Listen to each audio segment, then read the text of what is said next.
Hey fans, Brent Chapman here.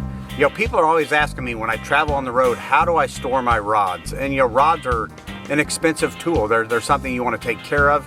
And obviously we as anglers, we carry more rods than we probably have room for, but there's ways to do it and still protect your rods. And figured since I'm getting ready to hit the road again, I've got a whole lot of rods here that I'm ready to pack away. I figured I'd show you how I do that. Got my nice little trusty Garmin bag here, and I've just got a lot of different rod covers here. I use them to protect my rods. As you can see, I've got some rods down here that I've already done this with.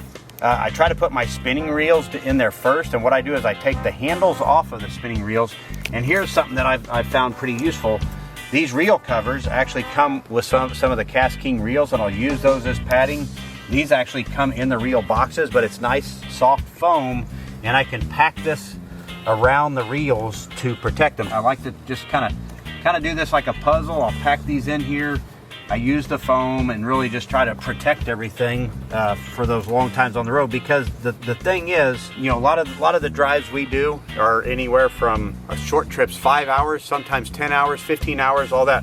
But what I like to do as well is I like to put the shorter rods in the bottom. So here's a 610 jerk bait, a 7.3 jig worm. Here's a 7.3 bladed jig, a 7.4 crankbait. Most of these are 7.6s and longer, so we're going to save those for last. Kind of like working together a puzzle, you know, just trying to find out how they fit. But then, like I said, I'll take this foam and pack it in there like so.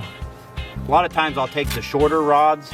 This is a 610 jerk bait, and I may not even put it in the actual carrier part. And the whole key here is, I don't care how pretty it is. All I care about is the maximum protection for my rods and reels. But as you can see, I like to take all the baits off, one, because the baits aren't bouncing on the rod and tearing it up. Sometimes they'll tear up the baits, and it can damage your reels and rods. So I just like to make it as streamlined as possible. If I want to put on a swim jig on this setup right here, a lot of times I'll take painter's tape and write, you know, swim jig. So I know when I get to that event, I can actually just pull that out and know exactly what I want to tie on that setup. That way, when you do get to an event, it's very, very quick for yourself to put the rods and reels together and know exactly what you want to put on them. So just another little tip right there that will speed up the process once you get to where you're going fishing.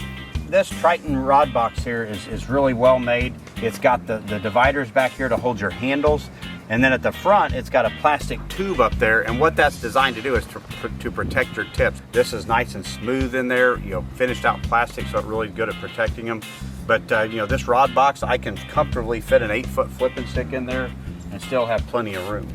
Okay, so as we're getting towards the end here, I've got like these KastKing reel covers. That these are great and padded, but I'll kind of go and, you know, fit these up in here to where they really cover the reels nicely, to where they're not you know, beating and bouncing around. And I know there's other brands of reel covers. I'm just showing you what I found really works well for me. So there it is. There's how I've packed my rods and reels in there. I've probably got close to 20 rods and reels in there, and I know after a, you know, 5 to 15 or 20 hour drive, they're going to be the best protected that they can be. Everything's got you know, reel covers or foam in between them. I've got rod sleeves on everything, so that way, you know, bouncing up and down on the road, they're not, you know, banging against each other. So just a quick little tip of how to protect your rods and reels and get a lot longer life out of your rods and reels.